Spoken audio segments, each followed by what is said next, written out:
আমার নন্দের ছেলে আমাদের সাথে আমাদের বাড়িতেই থাকত। সে সবসময় আমাকে লুকিয়ে লুকিয়ে দেখত। একদিন আমি জামা কাপড় পাল্টাছিলাম। হঠাৎ আমি দেখতে পেলাম যে আমার নন্দের ছেলে আমাকে আড়াল থেকে দেখছে। আমি তাকে ধরে খুব মারি। সবার সামনে তাকে মেরে বাড়ি থেকে বের করে দিই। একদিন আমি বাজার থেকে ফিরে এসে আমার মেয়ের ঘরে যাই। আর সেখানে গিয়ে আমি যা দেখি তা দেখে আমার হুঁশ উড়ে যায়। কারণ আমার মেয়ের সাথে ববিতা কাজ করার সময় একটু চোখ কান খোলা রাখবে। সবসময় তাড়াহুড়ো করে কাজ করো তুমি। আমার শাশুড়ির গলার আওয়াজ শুনে আমি তাড়াতাড়ি কড়াইয়ের তেলে পেঁয়াজ ঢেলে বাইরে বেরিয়ে আসি। কে জানে আমি আবার কি ভুল করে ফেলেছি। আমার বিয়ের ৮ মাস হয়ে গেছে। আর এই ৮ মাসের একদিন ও যায়নি যেদিন আমি শাশুড়ির বকা খাইনি। আমার শাশুড়ি এক হাতে ঝাড়ু নিয়ে টিনের বাক্স কাছে দাঁড়িয়েছিলেন, যেটা দেওয়ালের সাথে লাগা ছিল। টিনের বাক্সের পেছন থেকে ঝাড়ু দিয়ে জোর করে ধুলো বের করার চেষ্টা করছিলেন। এটা ওনার রোজ দিনের কাজ, ঘরের কোনায় কোনায় গিয়ে আমার কাজের খুঁত বের করা। আমার স্বামী সবুজের আসার সময় হয়ে গেছে। সে যদি এসে তার মায়ের হাতে ঝাড়ু দেখে, তাহলে আমার কপালে দুঃখ আছে। আমি এগিয়ে গিয়ে মাকে বলি, ঝাড়ুটা আমাকে দিন মা, আমি ধুলো বের করছি। শাশুড়ি মা মুখটা বেজার করে আমার হাতে ঝাড়ুটা ধরিয়ে দেন আর বলেন, যখন আমার মেয়ে ঘর পরিষ্কার করত তখন পুরো বাড়ি চকচক করত। সে শ্বশুর বাড়ি চলে যাওয়ার পর থেকে বাড়ির চমকটাই নষ্ট হয়ে গেছে। উনার কথা শুনে আমার খারাপ লাগে। আমি সারাদিন ধরে বাড়ির কাজ করতাম, কিন্তু কিছুতেই উনার মেয়ের মতন কাজ করতে পারতাম না। অনেক কষ্টে আমি কোণা থেকে না দেখতে পাওয়া ধুলো বের করে যখন রান্নাঘরে যাই, তখন দেখি সব পেঁয়াজ পুড়ে কালো হয়ে গেছে। আমি বুঝতে পারছিলাম না আমি কি করব। বাড়িতে আর পেঁয়াজ নেই। আর বিকেলে আমার ননদ আসবে তার স্বামীর সাথে। আমি শাশুড়িকে কিছু না বলে চটপট ঘরে গিয়ে সবুজকে ফোন করে বলি, সে যেন ফেরার সময় পেঁয়াজ কিনে নিয়ে আসে। এটা শুনে সবুজ একটু রেগে যায় আর বলে, তোমার সব কাজ শেষ মুহূর্তে কেন মনে পড়ে? কিন্তু যখন আমি তাকে অনেক অনুরোধ করি, তখন সে রাজি হয়ে যায় আর ফেরার সময় পেঁয়াজ কিনে নিয়ে আসে। তার আগে আমি লুকিয়ে লুকিয়ে পোড়া পেঁয়াজগুলো ওখান থেকে সরিয়ে দিই। আমার নন্দের আসার আগেই আমি বিরিয়ানি বানিয়ে ফেলি। আমার নন্দের বিয়ে আমার সাথেই একসময় হয়েছিল। সে শ্বশুর বাড়ি চলে গেলেও তার সুস্মৃতি এই বাড়িতে রেখে গিয়েছিল। উঠতে বসতে আমার শাশুড়ি তার মেয়ের কথা বলতেন। আমি খুব যত্ন করে ডাইনিং টেবিলে খাবার সাজাই। আমরা সবাই যখন খেতে বসি, তখন আমার স্বামী আমার বিরিয়ানির খুব প্রশংসা করে। কিন্তু আমার শাশুড়ি আমার সব আনন্দে জল ঢেলে দেন। তিনি বলেন, কিন্তু আমার মেয়ের হাতের বিরিয়ানির রংটাও কত সুন্দর হতো। এটা শুনে আমার সারা দিনের খাটুনি মাটি হয়ে গেল। আমার পেটটাও একদম ভরে গেল। আর কোনো খিদে রইল না। আমি সবার এত বাসন তুলে সেগুলো রান্নাঘরে মাজতে নিয়ে যাই। আমার চোখে পানি চলে আসে। আমার বাপের বাড়ির কথা মনে পড়ে যায়। ওখানে বাবা আমার সব কাজের প্রশংসা করত। আমার রান্না করা খাবার তো সবাই চেটেপুটে খেত। আর এখানে হাজার চেষ্টা করা সত্ত্বেও কারোর আমার কাজ পছন্দ হয়ে ওঠে না। আমার স্বামী আর শাশুড়ি সারাদিন আমার নন্দের নাম করত। আমার ননদ তাদের প্রাণ ছিল। আমার শাশুড়ির ভাইয়ের ছেলের বিয়ে ছিল, আর তার জন্য আমি জামা কাপড় খুঁজছিলাম।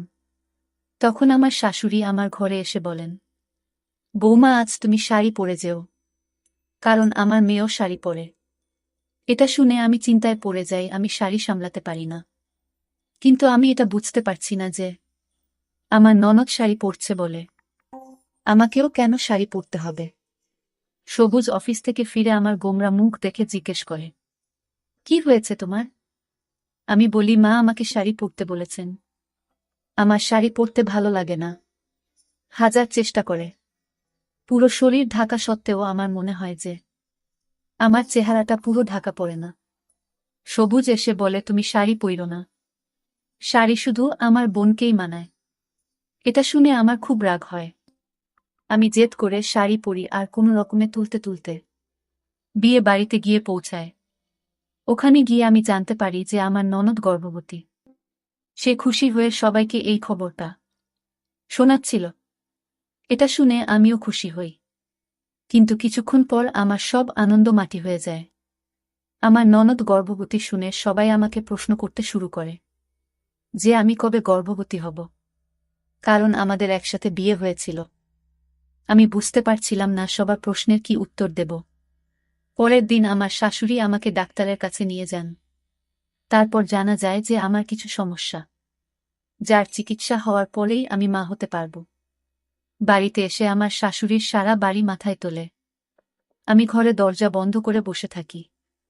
সবুজ আমাকে এই নিয়ে কিছু বলে না, কিন্তু সবাই আবার আমার নন্দের প্রশংসা করতে থাকে। আমার শাশুড়ি তার জন্য অনেক রকমের রান্না করতেন। আমাদের বাড়ি থেকে তার জন্য খাবার, ফল, জুস সব যেত। যেন মনে হতো যে তার শ্বশুর বাড়িতে কিছুই নেই। সে সময় সেই দিনটা আসে যেদিন আমার নন্দের একটা ফুটফুটে ছেলের জন্ম দেয়। আমার নন্দের ছেলে অনেক ছোট বয়স থেকেই আমাদের বাড়িতে থাকত। আমার নন্দের স্বামী কাজে যাওয়ার সময় তাকে আমাদের বাড়িতে দিয়ে যেত, আর ফেরার পথে তাকে নিয়ে যেত। আমার ননদ ঘর আর বাচ্চা দুটো একসাথে সামলাতে পারত না, তাই সে তার ছেলেকে আমাদের বাড়িতে পাঠিয়ে দিত। সেই ছোট বাচ্চাটাকে আমি খুব ভালোবেসে ফেলি। আমার শাশুড়ি মায়ের বয়স হয়েছিল, উনার ক্ষমতা ছিল না এত ছোট একটা বাচ্চাকে সামলানোর। তাই আমার নন্দের ছেলে সেলিমের দায়িত্ব আমার ঘাড়ে এসে পড়ে। কিছুদিন পর আবার শুভ্র আসে যে আমার ননদ আবার মা হতে চলেছে। তারপর সে সেলিমকে পুরোপুরি আমার উপর ছেড়ে দেয়। আমিও সেলিমকে নিজের সন্তানের মতন বড় করতে থাকি। আমার নিজের কোনো সন্তান ছিল না, তাই আমি সেলিমকে নিজের সন্তান ভাবতাম। আমার ননদ সেলিমকে আর বাড়ি ফিরিয়ে নিয়ে যাওয়ার কথা বলে না, আর সে বরাবরের মতন আমাদের বাড়িতেই থেকে যায়। আমার সেলিমের প্রতি ভালোবাসা দেখে স্রষ্টার আমার উপর কৃত হয়। সেলিমের যখন 4 বছর বয়স তখন আমার একটা মেয়ে হয়। আমার মেয়ে হওয়ার পরেও আমি সেলিমকে নিজের কাছে রাখি আর দুটো বাচ্চাকেই একসাথে বড় করি। আমার নন্দের একের পর এক করে মোট 5টা বাচ্চা হয়, তাই তার সেলিমকে নিয়ে আর কোনো চিন্তা ছিল না। আমার শাশুড়ি সেলিমকে ছাড়া এক মুহূর্ত থাকতে পারতেন না, তাই সে আমাদের বাড়িতেই বড় হয়। দেখতে দেখতে অনেকগুলো বছর কেটে যায়। আমার মেয়ের রেশমার বয়স এখন 15 বছর, আর সেলিমের বয়স 19 বছর। আমার এখনো মনে হয় যে আমি কালকেই বিয়ে করে এই বাড়িতে এসেছি। আমার শাশুড়ি মায়ের বয়স হয়েছে, উনি আজকাল ঘর থেকে খুব একটা বের হন না। আমাদের দিনকাল ভালোই কাটছিল। একদিন আমি খাটে বসে চা খাচ্ছিলাম আর রেশমা আমার পাশে বসে বই পড়ছিল। আমি তাকে জিজ্ঞেস করি, কি ব্যাপার রেশমা, আজকাল তোর সেলিম দাদা তোকে পড়াশোনায় সাহায্য করে না? রেশমা মাথা নাড়ে আর বলে, আজকাল আমার সেলিম দাদার ব্যবহার ভালো লাগে না। ও কেমন বদলে গেছে, তাই ওর সাথে কথা বলতে আর তেমন ইচ্ছে করে না। ওর সাহায্যের আমার কোনো প্রয়োজন নেই, আমি নিজেই পড়ে নেব। এটা শুনে আমার হাসি পায়। ভাই বোনের মধ্যে এরকম ঝগড়া তো হয়েই থাকে, কিন্তু আমি দিন দিন লক্ষ্য করি যে তাদের মধ্যে দূরত্ব বাড়তেই আছে। আগে ওরা সবসময় একসাথে থাকত, কিন্তু আজকাল সেলিম যেখানে থাকে সেখানে রেশমা যেতেও চায় না।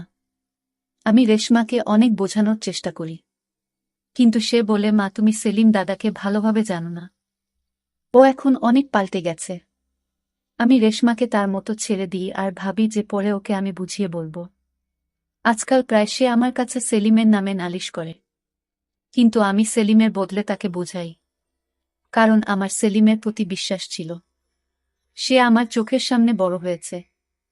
আমি আর আমার শাশুড়ি মা তাকে বড় করে তুলেছি। আমাদের শিক্ষায় সে বড় হয়েছে, তাই সে কখনোই খারাপ হতে পারে না, এটা আমার বিশ্বাস ছিল। কিন্তু এই কয়েকদিন আমিও সেলিমের মধ্যে একটা পার্থক্য লক্ষ্য করছি। ওর সারাদিন আমার উপর নজর রাখত। সেলিম আমার ছেলের মতো ঠিকই, কিন্তু সে আমার স্বামী নন্দের ছেলে, তাই আমি ওর সামনে ঘোমটা দিয়ে থাকতাম। ও যখন কলেজ থেকে ফিরত তখন রান্নাঘরের বাইরে বসে আমাকে কাজ করতে দেখত। ওর নজরটা আমার ভালো লাগে না। আমার তখন মনে হয় যে রেশমা হয়তো ঠিকই বলছে। সেলিম বড় হয়ে গেছে, তাই হয়তো রেশমা ওর থেকে দূরে থাকতে চায়। একদিন আমি সবুজকে বলি, আমাদের এখন সেলিমকে তার মায়ের কাছে পাঠিয়ে দেওয়া উচিত। একটা কম বয়সী ছেলেকে আমাদের বাড়িতে রাখা ঠিক নয়। এটা শুনে সবুজ অবাক হয়ে যায় আর বলে, হঠাৎ তোমার মাথায় এমন একটা খেয়াল এলো কেন? সেলিম তো ছোটবেলা থেকেই এখানেই বড় হয়েছে। আমার বোন তো ওর দিকে ফিরেও তাকায়নি। তাহলে এখন আমি তাকে আমার বোনের কাছে কেন ফেরত পাঠাবো? তুমি কি ভুলে গেছ যখন রেশমা হয়নি তখন সেলিম আমাদের একমাত্র সন্তান ছিল? তার তো কথা শুনে আমি চুপ হয়ে যাই। এই কথাটা একদম সঠিক যে আমার মেয়ে হওয়ার আগে পর্যন্ত আমি সেলিমকে কোলে নিয়ে নিজের মা হওয়ার শখ মেটাতাম। কিন্তু আজকাল সেলিমকে নিয়ে আমার খুব ভয় হয়। ওই যে কথায় বলে না, নিজের রক্ত সব সময় নিজেরই রক্ত হয়। আর সেলিম আমার নিজের ছেলে নয়। তখন গরমকাল ছিল। দুপুরে খুব চড়া রোদ উঠেছিল। ছেলে মেয়েরা সব কলেজ থেকে ফিরে এসে যে যার মতো নিজের ঘরে চলে গেছিল। আমি ছাদে কাপড় কাচতে যাই আর সব কাপড় কেচে যখন আমি নিচে নেমে আসি তখন আমার গা পুরো ঘামে ভিজে গেছিল। আমি ভাবি যে রাতের খাবার বানানোর আগে আমি কাপড়টা বদলে ফেলি। আমি ঘরে গিয়ে কাপড় বদলাতে শুরু করি। হঠাৎ আমার মনে হয় যে কেউ আমাকে দেখছে। আমি পেছনে ঘুরে দেখতেই ঘরের জানালাটা বন্ধ হয়ে যায়। আমি হতবাক হয়ে তাকিয়ে থাকি, জানালাটা খোলে। কেউ একটা আমাকে কাপড় বদলাতে দেখছিল। ওই জানালাটা আমাদের আম বাগানের পাশেই। তাড়াহুড়োতে আমি জানালাটা বন্ধ করতে ভুলে গেছিলাম। আমি দূরে আম বাগানের দিকে যাই। আমি দেখতে চাই কে আমাকে কাপড় বদলানোর সময় দেখছিল। বাড়িতে তখন সেলিম, রেশমা আর আমার শাশুড়ি মা ছাড়া আর কেউ ছিল না। আর সবুজ তখনও বাড়ি ফিরেনি। আমি বাগানে গিয়ে দেখি সেলিম আমার জানালার কাছে দাঁড়িয়ে আছে। তখন আমি চোখে অন্ধকার দেখছিলাম। আমার বিশ্বাস হচ্ছিল না যে যেই ছেলেটাকে আমি ছোটবেলা থেকে কোলে পিঠা করে বড় করেছি সে এতটা নিচে নামতে পারে কি করে। সে আমাকে জামা কাপড় বদলানোর সময় লুকিয়ে লুকিয়ে দেখছিল। আমাকে দেখে সেলিম চমকে উঠে আর ওখান থেকে চলে যাওয়ার চেষ্টা করে। তখনই আমি ওকে ধরে মারতে শুরু করি। আর আমি ওকে মারতে মারতে ঘরের ভিতরে নিয়ে আসি। সবুজ তখন অফিস থেকে বাড়ি ফিরে এসেছিল। বাড়িতে ঝামেলা দেখে সে হতবাক হয়ে যায়। আমি সেলিমকে নিয়ে গিয়ে সবুজের পায়ের কাছে ধাক্কা মেরে ফেলে দিই। আর সবুজকে বলি, জিজ্ঞেস করো তোমার আদরের বোনের ছেলেকে। সে আমার ঘরের জানালার বাইরে কি করছিল। সবুজ বলে, ববিতা তুমি শান্ত হও, এত চেঁচামেচি করার কি আছে? আমি রেগে বলি, তোমার বোনের ছেলে তো আজ তার সব সীমা ছাড়িয়ে গেছে। সে অনেকদিন ধরে আমাকে খারাপ নজরে দেখছিল। আজ সে আমার জানালা দিয়ে উঁকি মারছিল।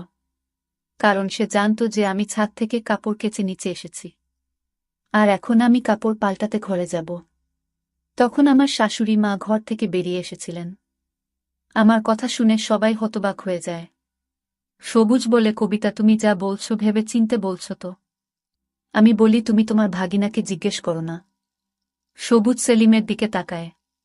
কিন্তু সেলিম চুপচাপ অপরাধীর মতো মাথা নিচু করে দাঁড়িয়েছিল।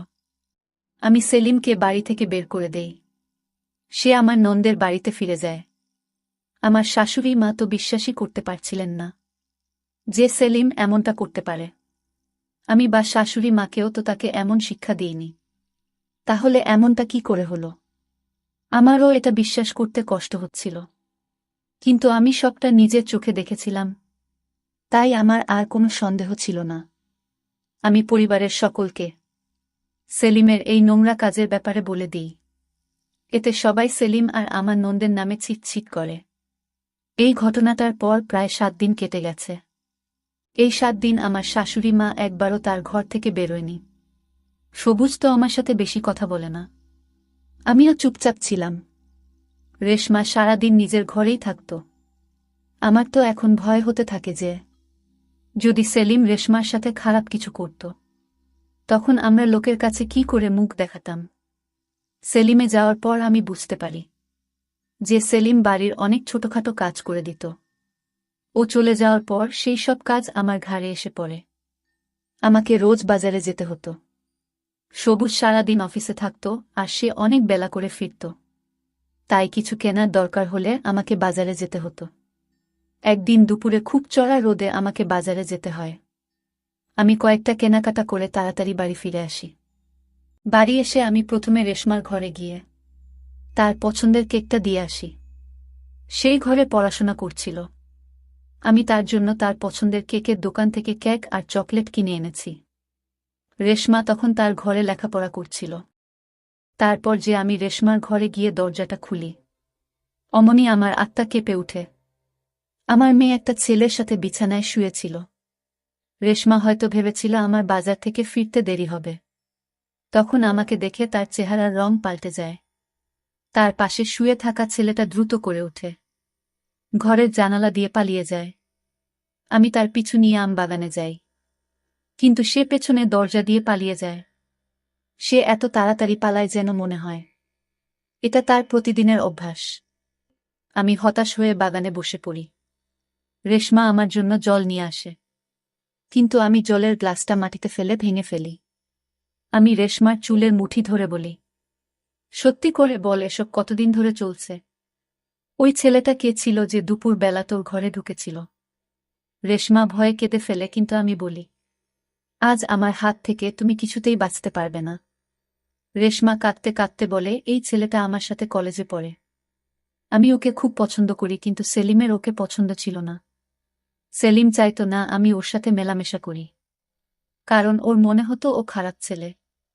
রেশমা আরও বলে যে সেলিম রেশমাকে ওই ছেলেটার সাথে মেলামেশা করতে বারণ করত, আর এই কারণেই ওদের মধ্যে দূরত্ব বেড়েছিল।